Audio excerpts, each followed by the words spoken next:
Ang Ginoo maanaa kaninyo. Maanaa usab kanimo.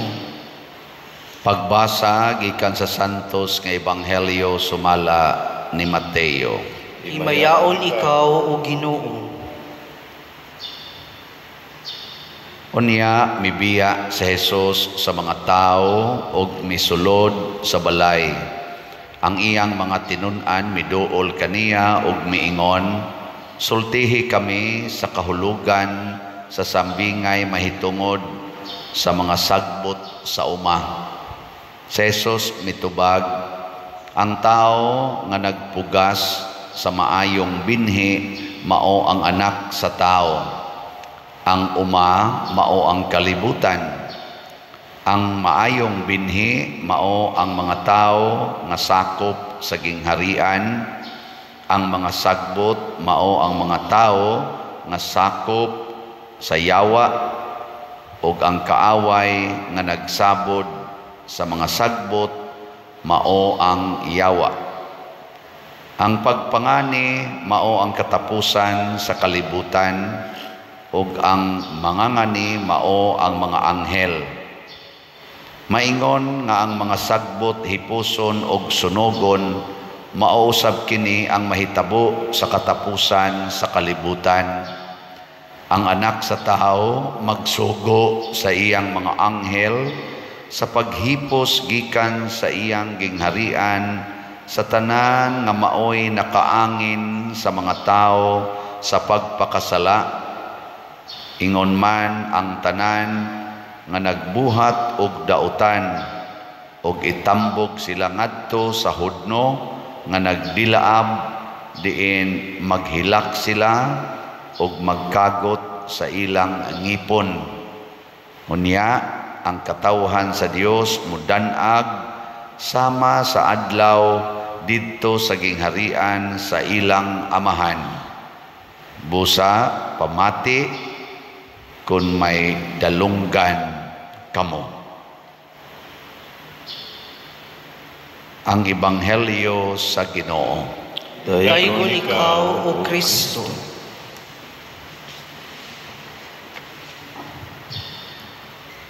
Gipatin-aw ni Jesus ang sambingay ngadto sa iyang mga tinun-an kay iya manggisaad nga kun kamo maoy akong ikaistorya dili na ko mogamit og sambingay. So ang kahulugan di ay sa sagbot katong nitubo og dungan ang sagbot og ang trigo. Ang sagbot di ay mao di ay ang mga sakop sa yawa, mga tao nga sakop sa yawa. Niya ang mga trigo mausad ang mga tao nga sakop sa Ginoo. Lingi ay mong tupad inakinsa man kang sakop karon. Kay ang uma mao kuno ang kalibutan. So niya man tas kalibutan, niya mga tao man diining gihisgutan aning trigo og sagbot. So kinahanglan kay bawo tag-asa ta na sakop. Kinsa dinhi ang moangkon nga sakop siya sa Ginoo, ta sa kamo. So ang wa mo pataas automatic nga sakop sa demonyo. Okay? Sige, tagaan ta mo second chance.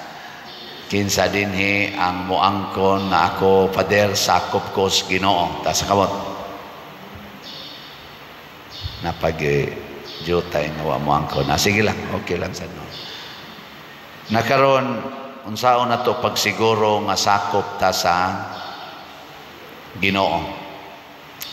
Sa unang pagbasa gisgutan dinhi nga si Moises makigistorya sa Ginoo ngadto sulod sa tulda niya iyang gisuwat ang napo kasugo napulpog man tong bato nga iyang gida nga kuan kana ganing sa iyang kasuko karon gisuwat na niya katong bato nga gisulatan sa kamot Diyos Ginoo napulpog man to kaya man tong iksa pagka suko niya karon gasuwat na gyud Ginoo gyapon maoy nagsulti niya. Ang pagtuman sa sugo sa Ginoo Mao ang unang requirement. Una ta mahimong sakop sa Ginoo. Lingiyay mong tupad. Ning nawa ka magsupak-supak sa sugo sa Ginoo. Nya moingon gani siya, supak sa panagsa, sakop sa kasiyawa panagsa. Kada nato supak sa sugo sa Ginoo, masakop dayon tas iyawa. Kada sad nato hinulsol niya mo balik sa tangadto sa Ginoo, masakop na sa tas Ginoo. Una siya ikuan, una siya challenge. Kanang pagsigig pangasaba sa mga bata, hain man kaana na sakop sa Ginoo o sa yawa? Husga. Okay. Kanang pagsigig pasaylo anang mga nakasala, hain man ka nasakop ana sa Ginoo o sa yawa? Kanang pagtinapulan, di gyud ka masugo, hain man ka ana nasakop sa Ginoo o sa yawa? Okay.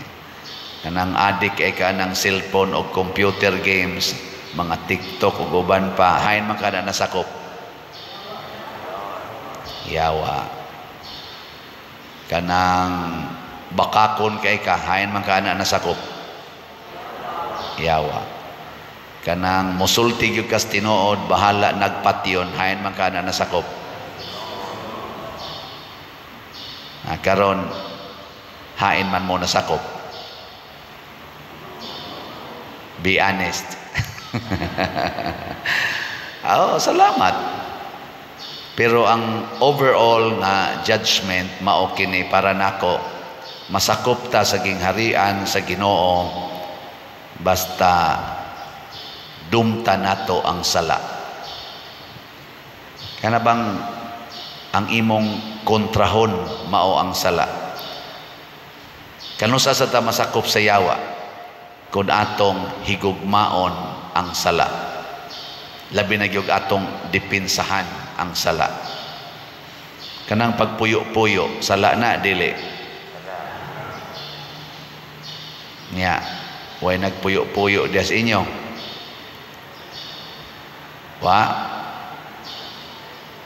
Hilom ra ba? Ingna lang gungwa, ingna sang naa. Nya kung naay nagpuyo-puyo, labi na jud ikaw mo ay nagpuyo-puyo, nya imo pag ginang dipinsahan, moingon pag yug ka, sige lang oy, may plano man sad mi magpakasal. Kanus aman, plano pa, unya nagma-ready, wa napatay ka diha. Imo nang gidipinsahan. And pagbuwag lang sa mo, di na pwede oy, nanagod mi baby. Nya we love each other man sad, musabot ra man na si Lord. Nagampo man sad mi ni Lord. Sige magaimig simba. Ana buangon ka. Dili pwedeng sagulon ang yawa o ang Ginoo. Dili pwedeng sagulon ang sala o ang kabalaan. Di na pwede. Nya ikaw sad nga nakakita nga nakasa siya, nya di rasad ka mosulti kay imo lagi ng anak, imo ng pinangga, imo ng silingan nga kusog ay mo suporta nimo, nya di lang gyud ka mosulti nga maimpirno ka nang imong gibuhat, patay ka niya, maapil sad ka sa iyang sala. Kauban sad mo sa inyong pag-adto sa gingharian sa yawa nga matod pa ni Kristo, bugkuson ta, kung sagbo ta bugkuson ta, og iiksa ta ni adtong hudno nga nagdilaab og magkagot ang atong ngipon. Mo nagnagani mo dihay kauban sa balay or silingan or imong igagaw nga naglunang sa sala, sultihi gyud, dili tungod kay naglagot ta niya, kung dili naluoy kaniya. Unsaon man pagsulti, simple ra kayo, maimpirno ka anang imong gibuhat kay sala na. Ana ra. Nya mingon siya impirno, usba na rugyaw yer piti ng baba ni moron. Ing na dayon maimpirno gyud ka. Piti dayon imong naong. Nya inig piti na sa imong naong, unsa man masuko ka dili? Timan og masuko ka, maapil na kaniya. Mahimo sa kang sakop sa demonyo. Inig hapak niya sa imong naong, inigsinghag niya nimo, inigtulisok niya sa iyang kamot nga nimo, ay kung inadambuanga ka, muras kag unsa da. Bisag pari pa nagkasugo nimo, di kumila na. Mahana ba ron? Ing na lang yapon, I love you. Mo nang gusto kong malangit ka. I love you. Mo nang gisultihan ti ka nga maimpierno ka, anak. Kay di ko gustong maimpierno ka. Ana, mo bitan na magsige kong sultin nyo dinhi. Ipatsik na ko ninyo. Unsa man na, yawanon o Diyos non. Kanang magsige kag pa-color sa imong buhok. Unsa man na, Diyos non o yawanon. Kamoy check, ana. Oh. Kanang magsige kag pangiskis, pamadlis anang imong kilay, paputi anang imong naong nga brown. Unsa man na, Diyos non o yawanon. Kamoy check. Kay matag higayon nga atong supakon ang kabubuton sa Ginoo, magamay man or madako, nasakop na tas demonyo. Kay ang demonyo mo'y magsigig sulti nato, ang yawa magsigig sulti nato, supaka ang Ginoo. Okay ra lagi na, supaka ang Ginoo. Muna ningon ang Ginoo si Kristo, buntuga gyud ang kalibutan. Kay ang kalibutan mo sulti gina nato nga supakon gyud ang Ginoo. Pareho gud anang ilisan nimo ang genital organ sa babae, ilisan og laki. Ang laki sad nga genital organ ilisan og babae. Mugasto gyud dako minilyon aron lang gyud pagbuhat ana. Ngano man gyud? Ngano man kay di gyud ta kadawat nga ang atong gusto dili mao'y gusto sa Ginoo. Nalimot ta nga kining atong gusto usahay giinfluensyahan sa yawa. Nalimot ta og di sad ta moangkon nga gibutaan ta sa yawa. Nga gipugos na ta sa yawa paggasto og dakong kantidad aron lang supakon ang Ginoo. Naghimo pagitag balaod para pagsuporta ni anang pagsupak sa kabubuton sa Ginoo. Unsa may gusto sa Ginoo para sa kwarta, ipalit og slot. Adidit. Usa na sana ihatag ngadtos mga nanginahanglan. Anha ta diha makabaton og tinuod nga kalipay og kalinaw og katagbawan sa kinabuhi. Dili ta anang mga false assurances. Kana bitang moingon ka nga kung matuman lang ning akong gusto, malipayo na gyud ko. Ay gyud tuo ana. Basta dili na mahasubay sa gusto sa Ginoo, asa ka malipay. Sama anang moingon ka, magtukod tag kumbinto. Ako ba ningon, tukod tag kumbinto, mahuman lang ng kumbinto, lipay na gyud ta ana. Tinuod na dili. Murag tinuod. Pero i-check ko sa nato, kanang pagtukod na to kumbinto, nga karon ato nang ginatukod, nahasubay ka na sa kabubuton sa Ginoo o wa? Nga naman. Wa man tay kumbinto. Wa, di nahasubay. Ang parokya, ang parish church, kinahanglan na ay kumbinto. Ang ato din unsa man, kananan, way kumbinto. Kananan ra. Na atay mga kwarto, apiki sad kaayo, kuwang kay siya. Wa gi formal nga kumbinto. Mo na tukod tag kumbinto. Gikinahanglan man.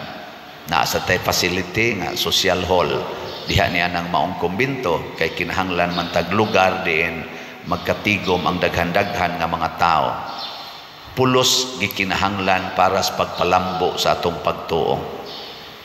Kanang imorong gitukod na balay, unsa man na, nahaaom na sa gusto sa Ginoo o wa? Ba? Pangutan na imong kaugalingon. Basig ikaupat na ng balay imong gitukod, ikalima na ng balay imong gitukod, wa na gani nagpuyo sa inyong mga balay nga gipangtukod. Nya naay daghang mga tao nga naas kilid sa imong dako kayong balay nga gitukod nga kinural, naay daghang mga way balay klaro nga iniguan ang tubig mosuod sa ilang balay. Nya ang resulta pagyud nisod ang tubig sa ilang balay tungod sa imong gitukod nga dakong balay, nya imong gikural ang agianan sa tubig adto na noon mo sanap sa ilang mga balay gagmay ang tubig. Unsa na nahaom pa na sa gustos Ginoo? Tubag wala na, gusto na nas demonyo. Unsaon man na paghimo aron mohaom sa gustos Ginoo? Ipagguba tong gagmayng balay nga tuas kilid, diha sila papuy asod sa imong balay. Nakana din agi na sila matubigan. Libre ang pagpuyo. Labi na yung imong tagaag pagkaon, kana anha diha mahimong Diyos nun ang imong balay. Muna ingos Kristo, pasudlas inyong balay ang way balay. Sige, katapusang lingi sa imong tupad. Ing na mamiya na tas demonyo ha. Mangadto na tas Ginoo. Kanang wa mulingi, di gina mo biya. Mukos mod pang naong, balik-balik balik-balik. Sige lang, ato lang na siyang dawaton. Total, hindi katapusan kuno sa kalibutan, dili man kita mo'y muhipos nato. Kisa may muhipos ang anghel. Superior kay kanato. Hiposon ta, bugkuson, yan, kato mga sagbot, butang adto sa kayo, ang mga trigo, dadon ngadto sa langit niya. Matod pa diri, musidlak kuno. Ay, butang dire, ug unya ang katawhan sa Dios, mudanag sama sa adlaw, didto sa gingharian sa ilang amahan. So katong mga nabilong or gustong mabilong sa gingharian sa Dios, manindog ta.